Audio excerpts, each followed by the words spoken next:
Em, Voy a continuar con la presentación.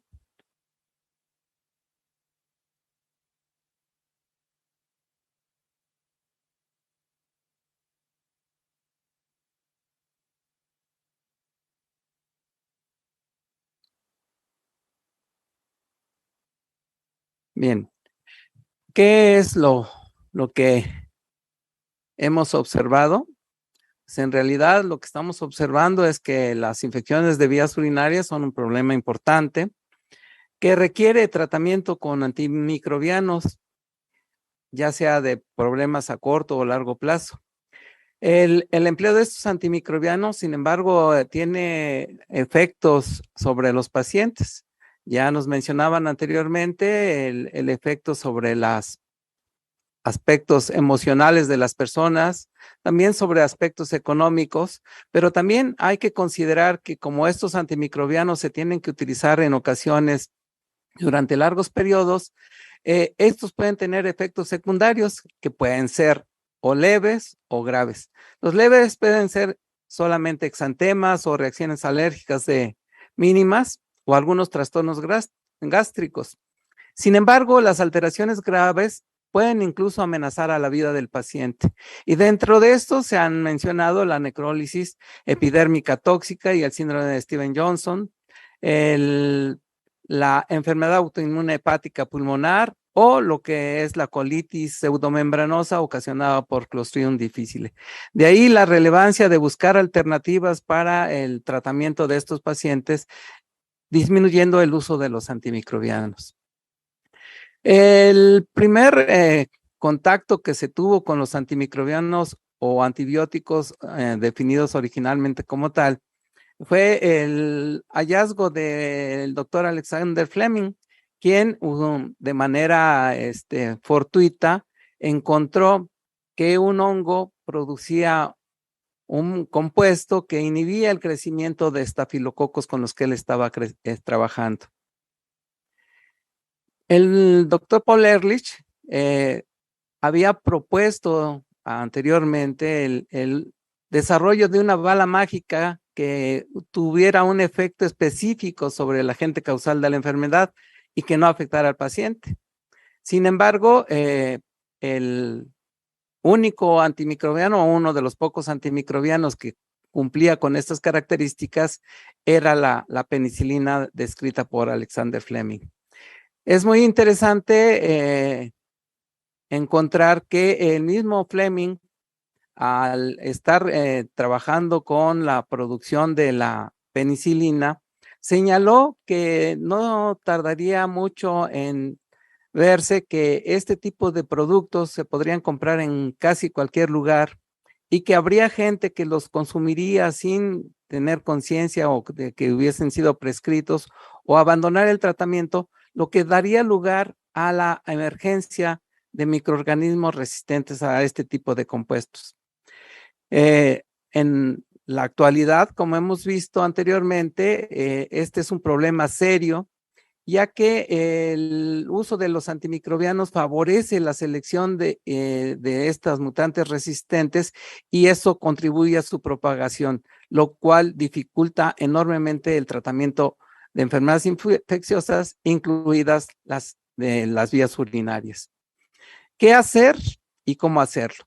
Pues uno de los planteamientos que hay es el hacer un control de prevención de las enfermedades infecciosas, realizando una serie de actividades que son básicas para evitar estas enfermedades infecciosas. Sin embargo, nos hemos podido dar cuenta ahora con la pandemia de COVID que implementar medidas de prevención es muy complicado, ya que la gente no acepta fácilmente hacer una serie de medidas que son importantes para prevenir las enfermedades infecciosas. Ante ello, pues surge la necesidad de buscar alternativas para el tratamiento de los padecimientos infecciosos, buscando soluciones que ayuden a mejorar las condiciones del paciente. Y dentro de los productos que se han tratado de buscar, pues se han explorado la búsqueda de nuevos antimicrobianos o antibióticos. Sin embargo, algunos de ellos, aunque tienen actividades muy parecidas, por ejemplo, este de Ciobactin, parecida a la de la penicilina, que inhibe la síntesis de la pared celular, y que se ha observado que no induce resistencia en las primeras etapas que ha sido utilizado. Sin embargo, este tipo de productos pueden resultar mucho más tóxicos que algunos que se utilizaban en un principio, y esto pues ocasiona que tengamos que buscar alternativas para el control de las infecciones. ¿Qué es lo que se ha utilizado durante mucho tiempo para el tratamiento de las infecciones? Bueno, se han utilizado compuestos desde la fitoterapia hasta en la actualidad que se están utilizando sistemas de regulación de la expresión de algunos componentes que están asociados a la respuesta inmune innata. En todo este contexto, es importante señalar que cada uno de ellos se ha utilizado de manera diferente. En el caso específico de la fitoterapia, existen compuestos que tienen una indicación aprobada. Se sabe algunos de ellos el mecanismo de acción, por ejemplo, el arándano. Se han hecho estudios para ver cómo es que inhibe la adherencia de las bacterias, interfiriendo con la capacidad de colonización del microorganismo. Sin embargo, de algunos otros es poco lo que se conoce de ellos, y por eso mismo es que no se utilizan de manera específica como un tratamiento rutinario.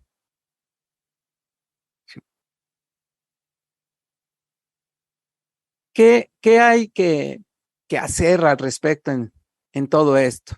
Pues una de las consideraciones que se han hecho por diferentes autores es qué es lo que se hizo en el pasado para poder controlar las enfermedades infecciosas que existían en ese momento, que eran importantes en ese momento.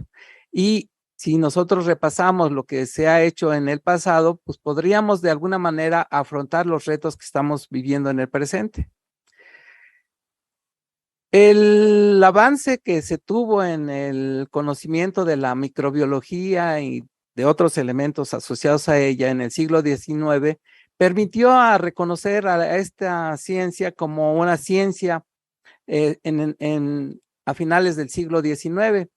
Y en relación a todo ello, pues podemos ver cómo en el siglo XVIII Jenner implementa la variolización para controlar las infecciones por el virus de la viruela.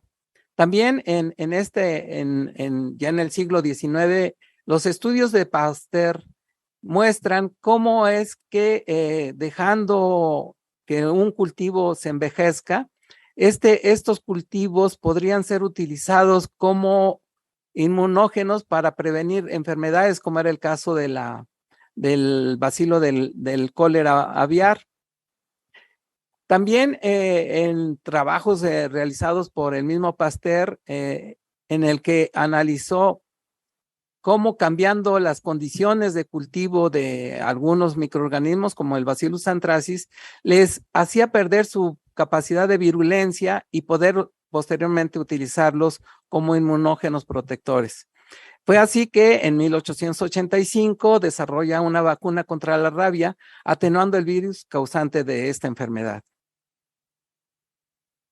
En el siglo XX, el siglo pasado, la emergencia de la biología molecular, de la genómica, nos ha permitido conocer más a profundidad el comportamiento de los microorganismos, y en la actualidad sabemos que estos no actúan de manera individual, sino lo hacen en la formación de pequeños grupos de bacterias, formando una especie de un organismo multicelular.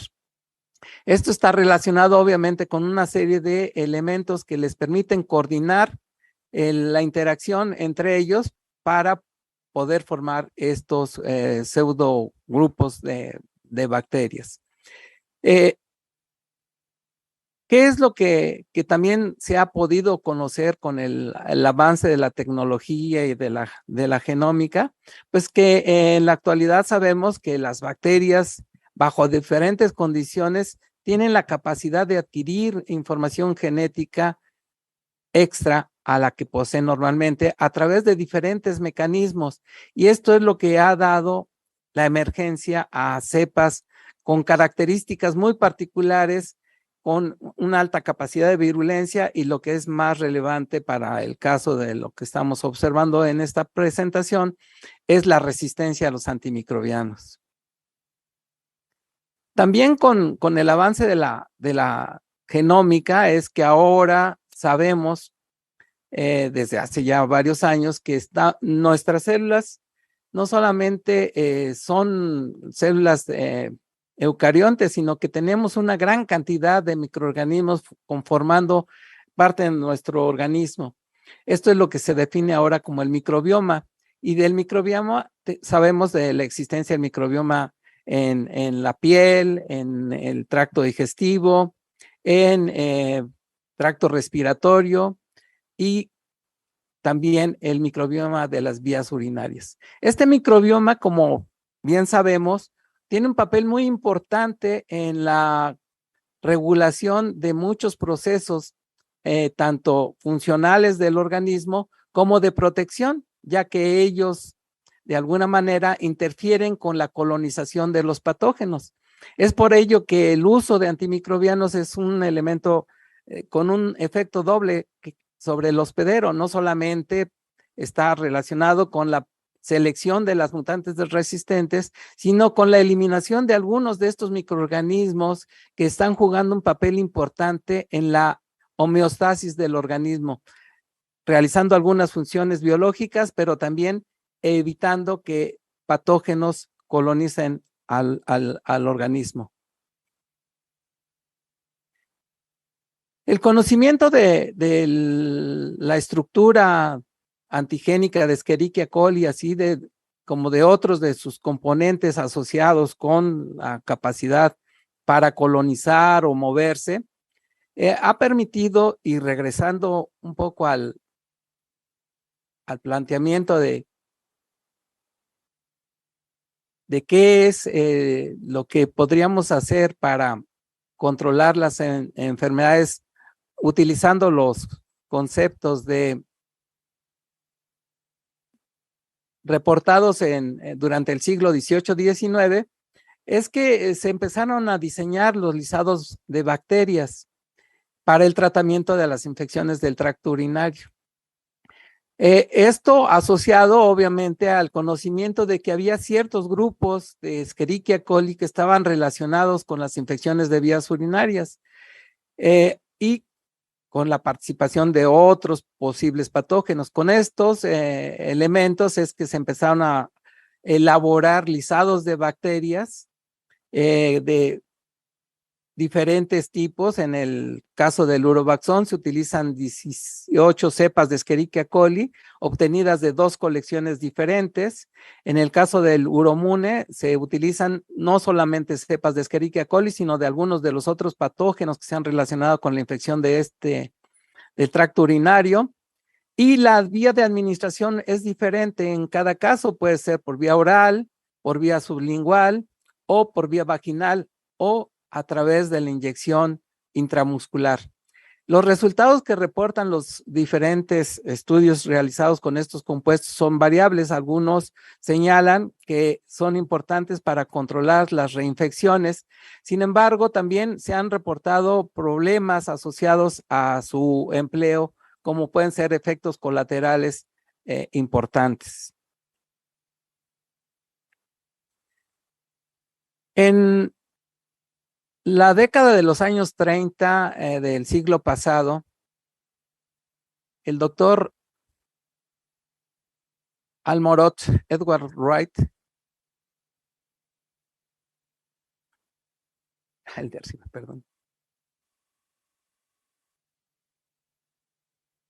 empezó a utilizar lo que él definió como autovacunas.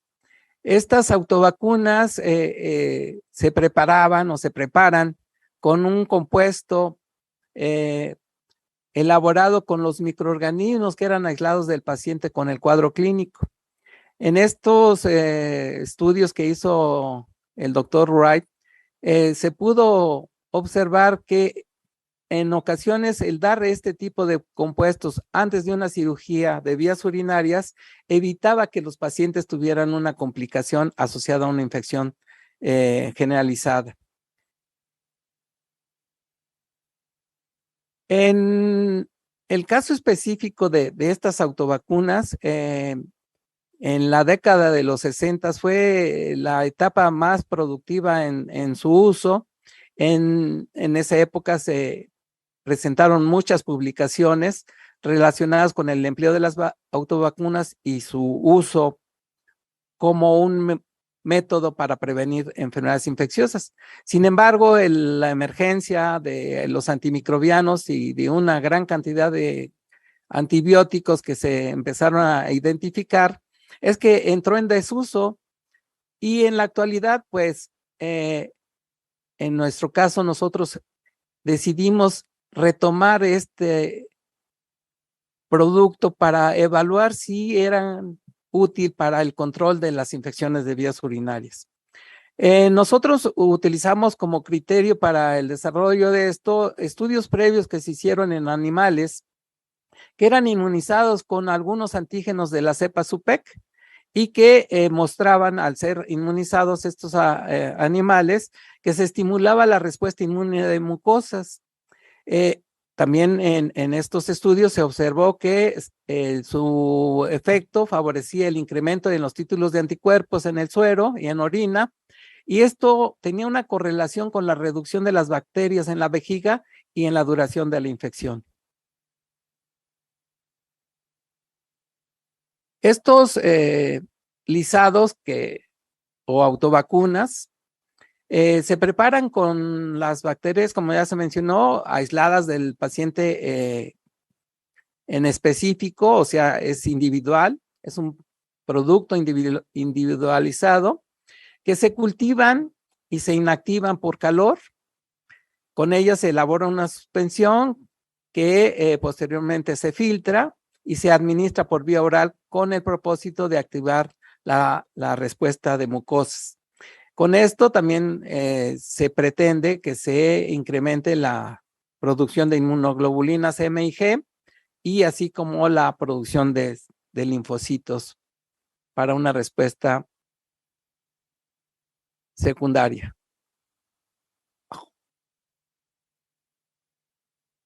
El estudio del cual hizo mención la doctora Raya en un principio y posteriormente el doctor Hernández,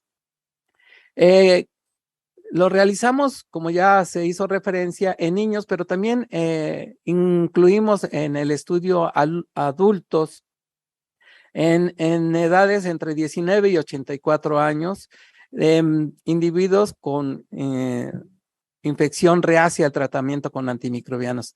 En general, las pacientes que nos acudieron con nosotros eran pacientes que tenían muchos años con su infección de vías urinarias, estaban en la situación que mencionó el doctor Ahumada, con un estado de depresión y de alteración de su estado emocional, y decidimos incluirlas en este estudio.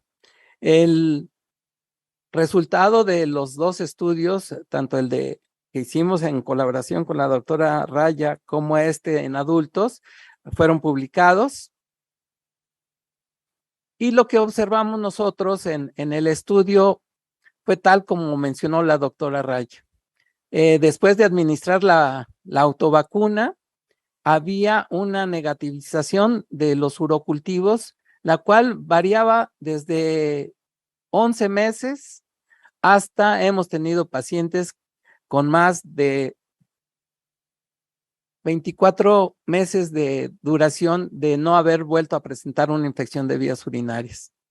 Lo que observamos también es que el 70% tanto de los niños como de los adultos tuvieron remisión no solamente de la infección, sino de la sintomatología en general, lo cual nos habla de la utilidad del compuesto para tratar estas infecciones, ya que es una de las aspectos relevantes de infección de vías urinarias, las manifestaciones clínicas que afectan a los pacientes. También cabe mencionar que hubo pacientes que, aunque en un inicio respondieron al tratamiento con los lisados bacterianos, posteriormente los cultivos siguieron siendo positivos. En el estudio decidimos evaluar la respuesta del suero de estos pacientes contra el lipopolisacárido de las bacterias y contra componentes de superficie de la bacteria que habíamos obtenido en el estudio. Lo que observamos nosotros es que después del tratamiento con el lisado bacteriano, el incremento en el nivel de anticuerpos fue considerable contra algunas de las bacterias y que el suero de estos pacientes reconocía algunas fracciones proteicas que posteriormente mandamos secuenciar y que correspondían precisamente a algunos de los componentes de superficie de las bacterias, como eran las proteínas de membrana externa que están asociadas con algunas funciones específicas del microorganismo. ¿Qué es cuál es el siguiente paso que estamos planteando?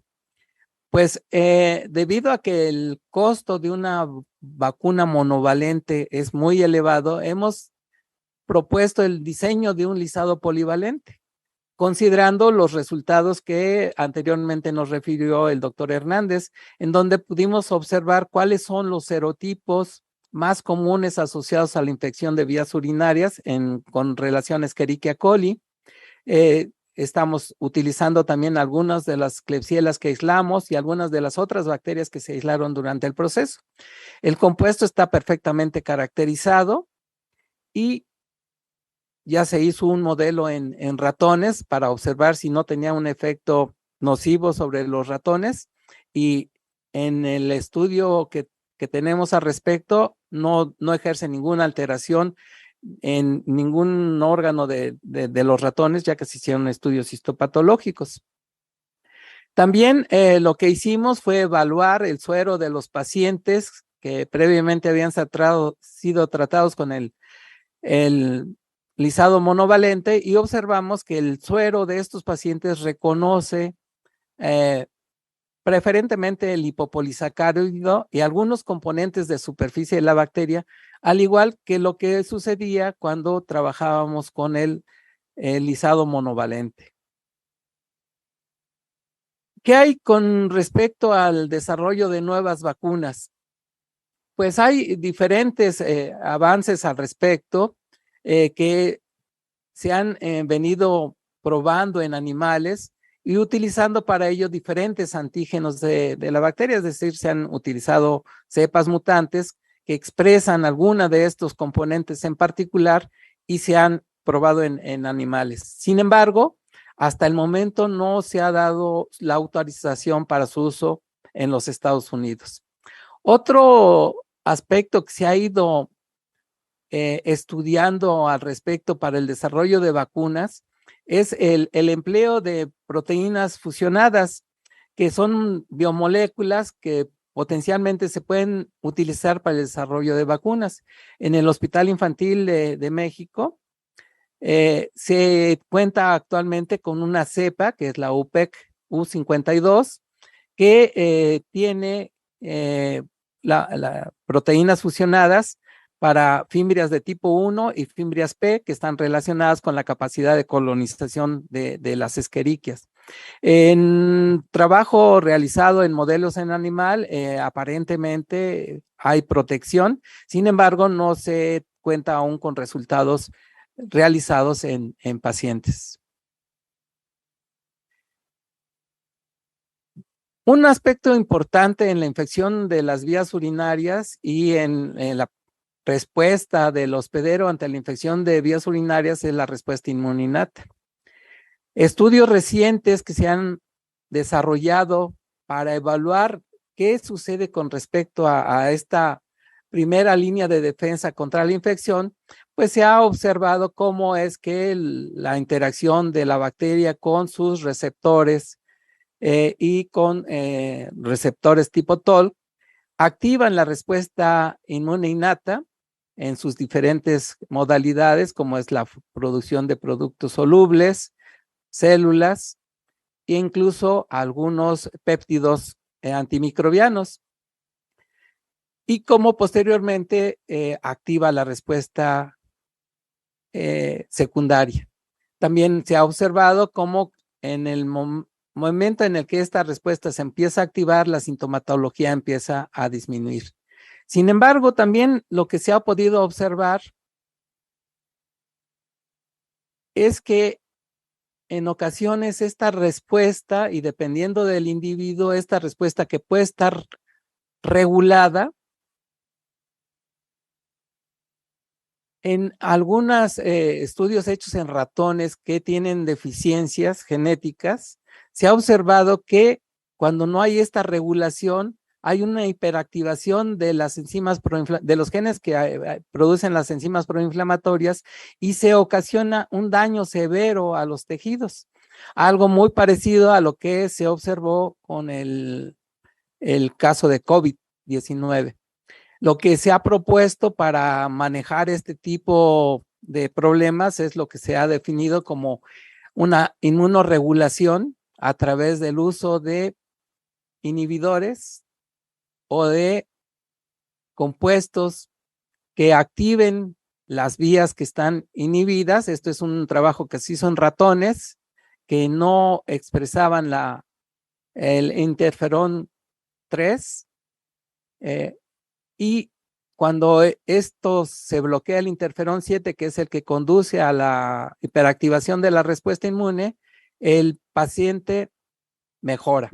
Sin embargo, aquí hay aspectos que se tienen que considerar, ya que tiene que haber un control muy estricto sobre el manejo de estos reguladores, ya que en un momento dado esto puede seguir hacia el otro lado y ocasionar trastornos. En la actualidad se está trabajando sobre esta línea, se tienen muchos datos al respecto. Esta revisión muestra todos los trabajos que se han hecho sobre este aspecto de inmunorregulación, lo cual da la pauta para plantear una alternativa que esté asociado con la infección de vías urinarias.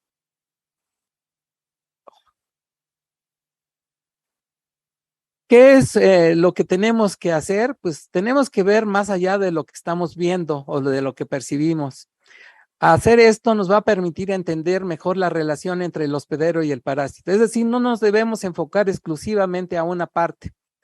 En los últimos años se ha enfocado mucho del estudio hacia los microorganismos y no hemos abordado aspectos referentes al paciente. Los trabajos de inmunorregulación que se están planteando sobre respuesta inmune innata nos muestran claramente que hay problemas que están asociados a la cronicidad de las infecciones y a los procesos de respuesta excesiva ante la infección por una bacteria causante de infección de vías urinarias. Gracias.